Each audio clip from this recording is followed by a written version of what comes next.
Hi, my name is Allison and I am the founder of Be The Boost.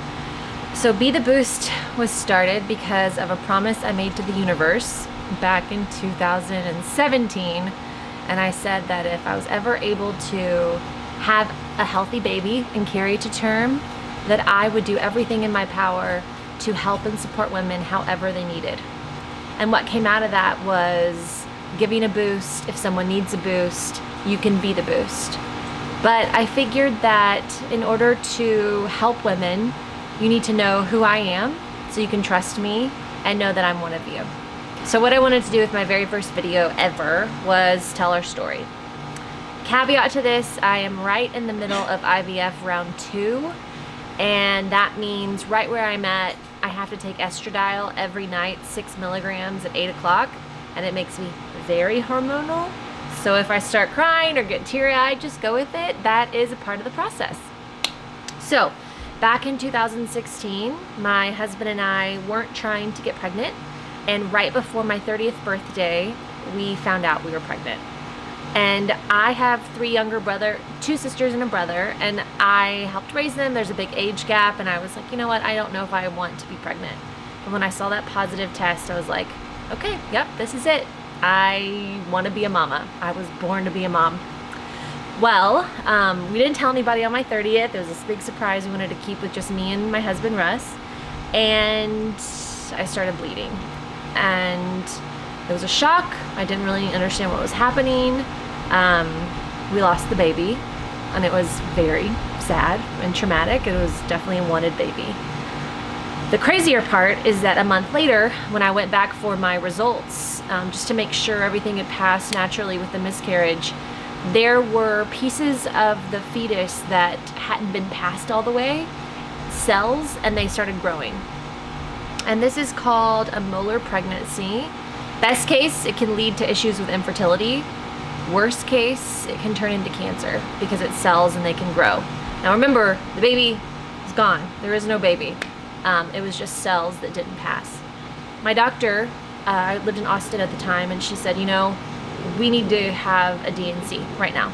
And I was like, okay, is that an abortion? And she was like, yes, the same process, because if we apply for an abortion and you get denied, this could be really dangerous to you.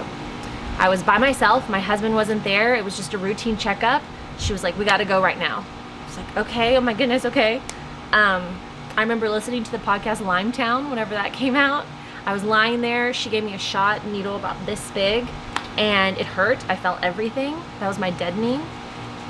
I didn't have any sedation because it was so quick. There wasn't time.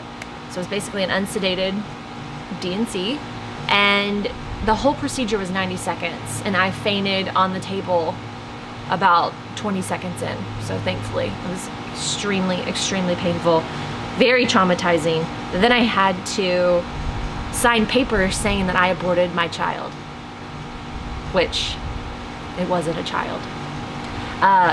Pro-choice for women is a whole thing I'm passionate about since that day. That's not what this is about. All I have to say, it was very traumatic, but it really sealed in my brain that yes, we wanted to have a baby. So my shock was that the next 2.5 years, we couldn't get pregnant. No matter what we did. We did Clomid. We did 3 failed IUIs. We started IVF. I mean, literally, it wasn't happening for us. I had an H-scope. Tip on that, if you have an H-scope, make sure you have a full bladder. If you don't, it hurts a lot. I had a full bladder, it didn't hurt that bad. Basically, all these tests, couldn't figure out what was going on, and it was called unexplained infertility. And it was one of the hardest times in my life. I quit my job. I started a job doing really easy work where I didn't have to use my brain because infertility was all consuming. I've talked on podcasts about this. I've been extremely vocal since then because during that time I was so ashamed and I didn't want anyone to know what we were going through. I put a smile on and went about my business. I am a type A, go-getter, badass, and I couldn't get pregnant, and I felt like I was a failure, and I felt like I couldn't talk about it because I was embarrassed and I was shamed. So fast forward, during this time we had our 3rd failed IUI, and We were looking at adoption. We were looking at different options of maybe fostering to adopt, all these things. And we went to a park in Dallas called Clyde Park. And we had our dogs with us, and we were just walking around, and I was crying and just like, what is our next step? And this kid came up to us and he said, hey, not trying to interrupt you guys, but I saw you walking and I know that you're dealing with infertility. Shocker. He was probably 18, 19. He said his name was Michael. People who are not in the infertility world don't really know that word, so that was a weird thing. So I looked at my husband and I said, did you send this guy? And he was like, I don't know this kid. And we looked at him and he said, listen, I saw you walking and God put on my heart to tell you that, estradiol, of course, to tell you that you will have a baby and to keep trying. Okay, strange man in the park, kid in the park. We started crying. He asked if we could pray with us. We said yes. We did. Right after that, we, I guess, had like a renewed hope. So we started effortless IVF, and then we found out that we did qualify for IVF with my insurance. That's another video. I would love to tell you all the points in getting IVF covered by insurance, and if not, making sure you cover every single box before you do that. But we did the egg extraction, also called egg retrieval. Not for the faint of heart. Again, in a whole nother video, we can talk about that. And then I said, okay, I need a break. My body has been through 2.5 years, hormones, shots, you name it. And we went to Amsterdam, and it was our anniversary, and we met one of my best friends in Amsterdam. Spoiler, we got pregnant. It's called spontaneous conception.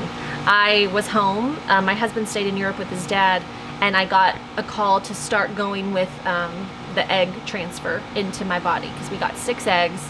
They were fertilized, healthy, which is amazing in and of itself. And I said, okay, I'm ready to start the medicine. And she said, we can't start the medicine because you're pregnant. And I said, there has to be a mistake. And there wasn't. I remember calling my husband, and it was 3 a.m. his time in Italy, and I was sobbing. And he goes, whose baby? And I was like, your baby. So we had a very healthy pregnancy.